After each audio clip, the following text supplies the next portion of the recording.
안녕하십니까, 용수령의 엿장수 방송입니다. 오늘은 한순간의 꿈이라는 남과 일몽, 바다를 이루는 거대한 물도 한 방울에서 시작된다는, 즉 개울이 시내가 되고 시내가 강이 되며 강이 비로소 바다가 된다는 의미의 남상, 그리고 너는 너 나는 나의 꿈을 꾼다는, 다른 꿈을 꾼다는 뜻의 남원북철이라는 재미진 고사성어를 가지고 방송을 시작하도록 하겠습니다. 저는 용용드래곤 용수령입니다. 자, 첫 번째 고사성어는 남과 일몽이 되겠습니다. 남령 남자, 가지가자, 한일자, 꿈몽자로 구성되어 있습니다. 한순간의 꿈이라는 뜻으로 남각이 이문집에 기록되어 있는 내용이 되겠습니다. 자, 일장춘몽을 이루기도 하는데요. 자, 유래를 한번 살펴보도록 하겠습니다. 당나라 9대 황제인 덕종 때 광릉이라는 땅에 순우분이라는 사람이 있었답니다. 어느 날 순우분이 술에 취해서 집 앞에 큰 회나무 밑에서 잠이 들었답니다.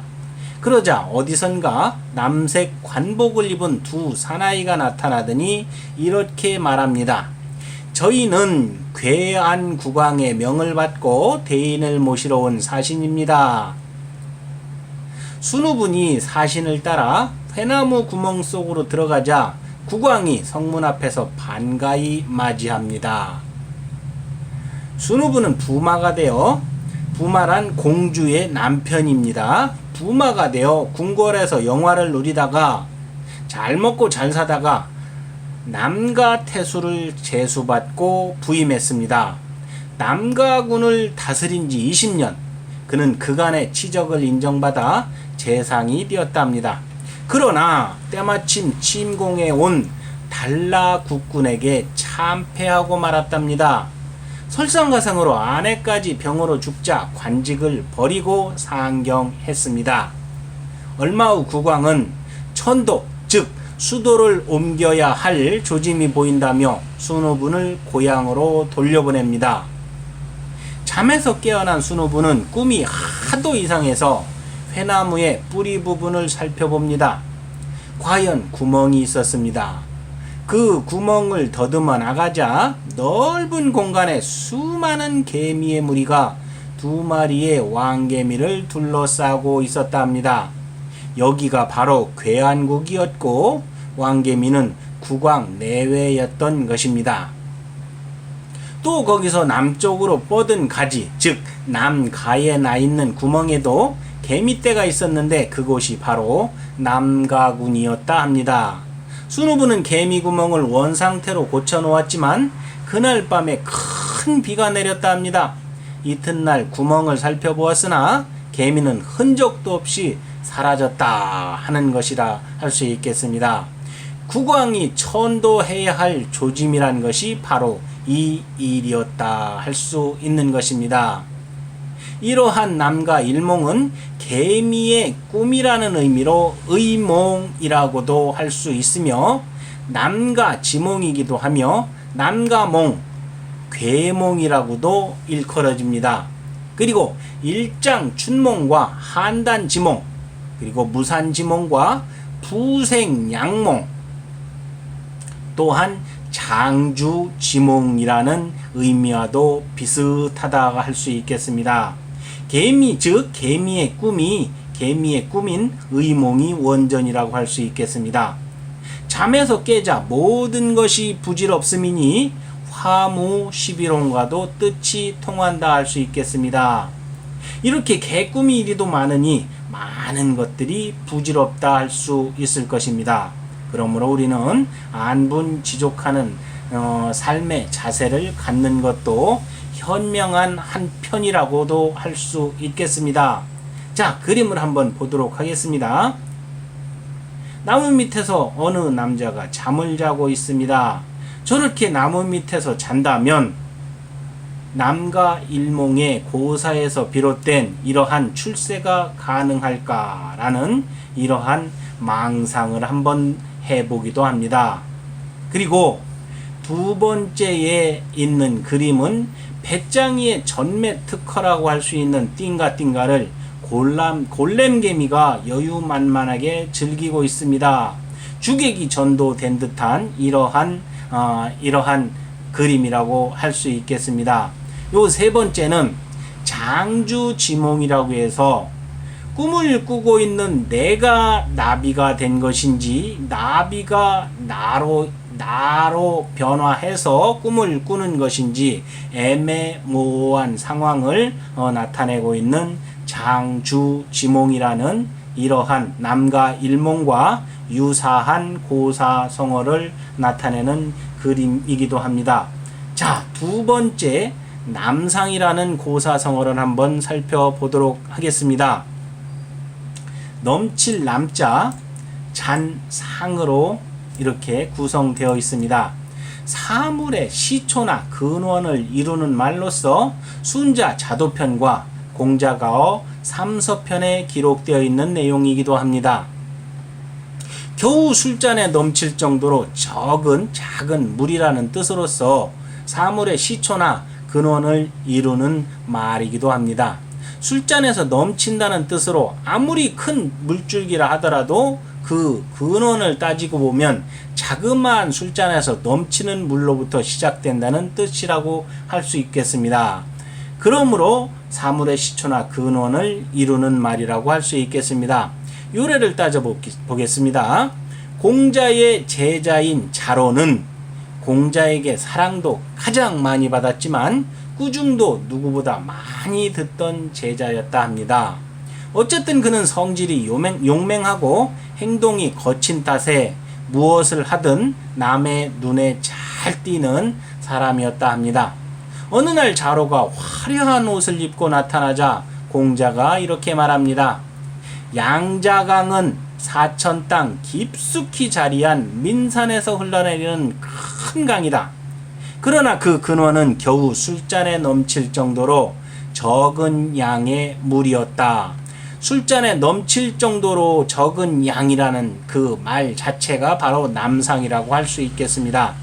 그런데 그것이 하류로 내려오면 물의 양도 많아지고 흐름도 빨라져서 배를 타지 않고는 강을 건널 수가 없고 바람이라도 부는 날에는 배조차 띄울 수 없게 된다.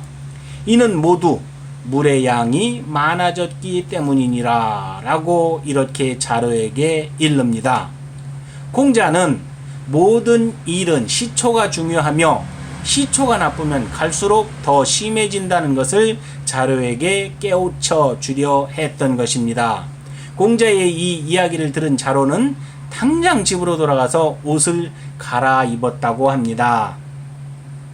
자, 뜬금없지만 이 남상에서 비롯된 오행의 절대 오원소라는 주제로 해서 영화를 한번 살펴보도록 하겠습니다.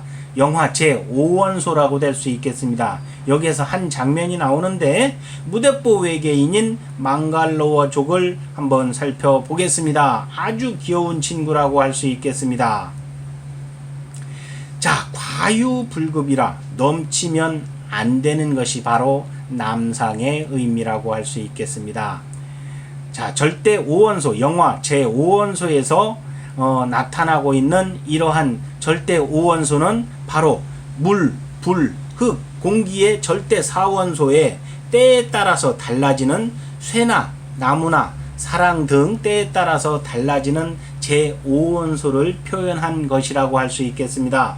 제5원소에서는 바로 최후의 지구가 멸망하기 전에 눈물로 표현되는 사랑이라고 할 수 있겠습니다.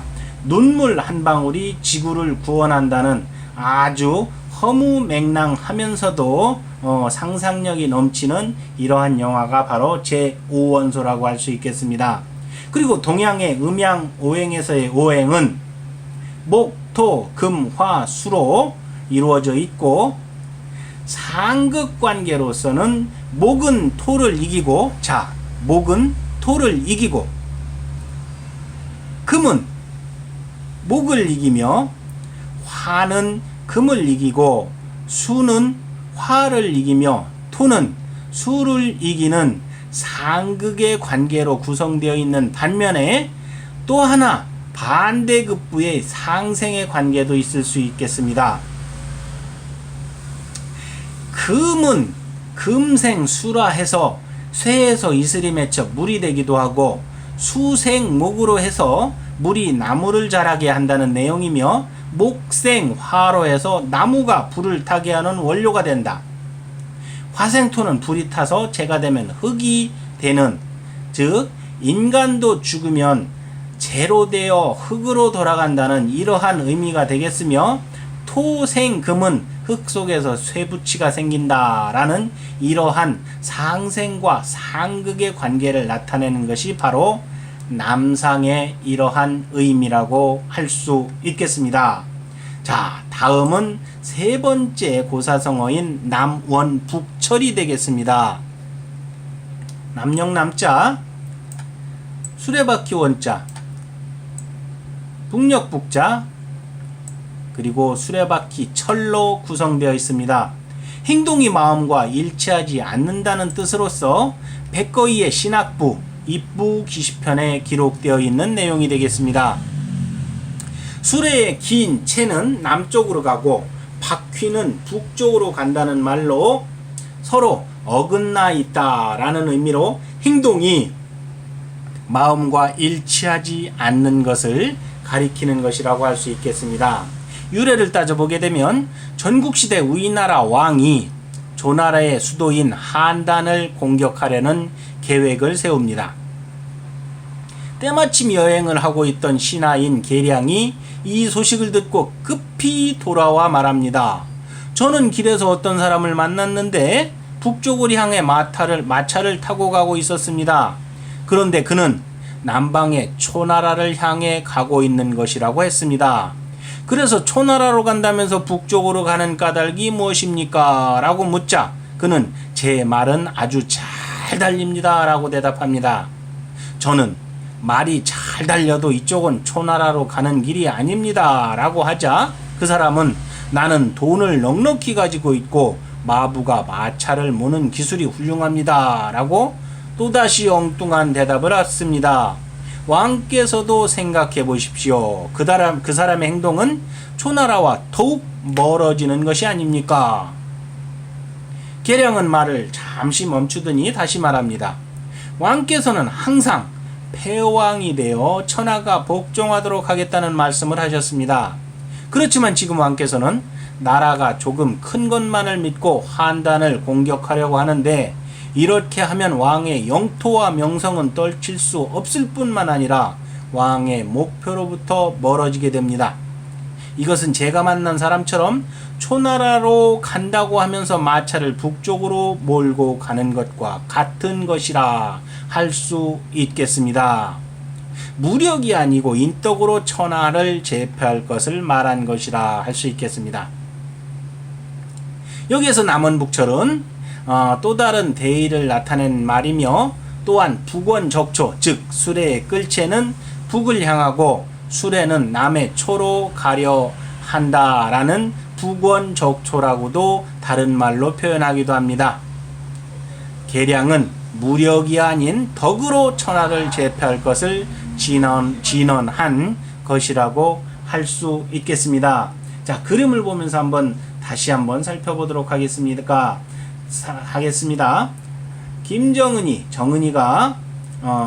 정은이가 악수를 하려고 하고 있습니다. 도란프가 거기서 아주 흐뭇한 이런 미소를 지으면서 중간에 서 있습니다. 정은이가 그냥 지나쳐갑니다. 도란프를 개무시합니다. 도란프의 부끄러운 손, 이것을 어찌하면 좋겠습니까?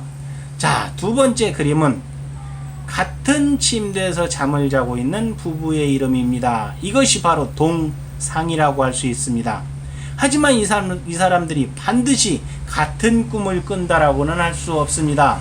서로 다른 꿈을 꿀 수가 있습니다. 이것이 바로 이몽입니다. 붙여서 동상이몽이 되겠습니다. 사람은 서로 다른 인격체와 다른 가치를 지니고 있기 때문에 같은 장소에서도 다른 생각을 한다. 비록 부부일지라도 말입니다. 그러므로 동상이몽이라고 할 수 있겠습니다. 우리는 하나다. 그러나 꿈은 다른 꿈을 꾼다. 깊이 한번 생각해 봐야 할 이러한 말이라고 할 수 있겠습니다. 다음으로는 세 번째 모순이라고 할 수 있겠습니다. 창 모자 방패 순자로 이룩되어 있습니다. 여러분, 창과 방패 뭐가 더 세다고 할 수 있겠습니까? 천하에 못 막을 것이 없는 방패와 천하에 못 뚫을 것이 없는 창이 싸운다면 누가 이기겠습니까? 생각을 해보시기 바랍니다.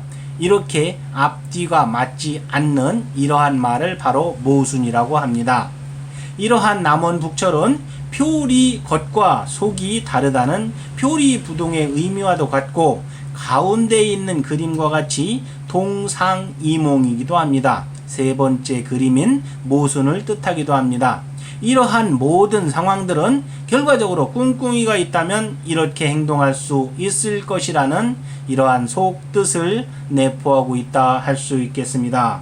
이상으로 오늘 용수령의 엿장수 방송을 마칩니다. 저는 용용드래곤 용수령입니다. 다음 시간에 뵙도록 하겠습니다. 감사합니다.